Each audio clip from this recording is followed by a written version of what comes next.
செங்கல்பட்டு ஏரிகளிலிருந்து வெளியேறும் உபரி நீரால் சென்னை செம்மஞ்சேரி சுனாமி காலனி மற்றும் குடிசை மாற்று வாரிய குடியிருப்புகளில் வெள்ள நீர் சூழ்ந்துள்ளது. இது தொடர்பாக எமது செய்தியாளர் வினேஷ் வழங்கிய தகவல்களை பொது பார்க்கலாம்.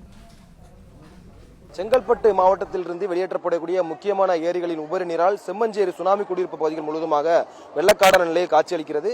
செங்கல்பட்டு மாவட்டத்தின் முக்கியமான ஏரிகளான காரணை, தாளம்பூர், ஒக்கியம்பாக்கம், நாவலூர் மற்றும் சிட்லப்பாக்கம் ஆகிய ஏரிகளிலிருந்து வெளியேறக்கூடிய உபரி நீர் வெளியேற்றப்படுவதால் சென்னை மாநகராட்சியின் சோழிங்கநல்லூர் மண்டலம் 2வது வார்டுக்குட்பட்ட செம்மஞ்சேரி சுனாமி காலனி மற்றும் அதேபோல குடிசை மாற்று வாரிய குடியிருப்புகளில் மழைநீரானது இடுப்பு அளவிற்கு தேங்கியிருக்கிறது. இந்த தினசரி வெளியேற்றப்படும் உபரி நீர் முழுவதுமாக செம்மஞ்சேரி சுனாமி குடியிருப்பு பகுதியில் சூழ்ந்துள்ளதால் 5000க்கும் மேற்பட்ட வீடுகளை இந்த வெள்ள நீர் சூழ்ந்திருக்கிறது.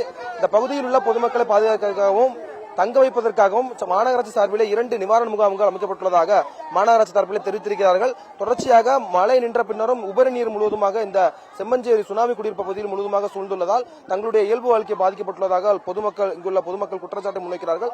தொடர்ந்து அத்தியாவசிய பொருட்களை வாங்குவதற்காகவும் ஒக்கியம்பாக்கம், துறைப்பாக்கம் உட்பட பல்வேறு பகுதிகளுக்கு செல்ல வேண்டிய நிலை ஏற்பட்டுள்ளதாகவும் தங்களுக்கு பால் உட்பட அத்தியாவசிய உணவுப் பொருட்களை நேரடியாக சுனாமி குடியிருப்பு பகுதியில் கொண்டு வர வேண்டும் என பொதுமக்கள் கோரிக்கை விடுக்கிறார்கள்.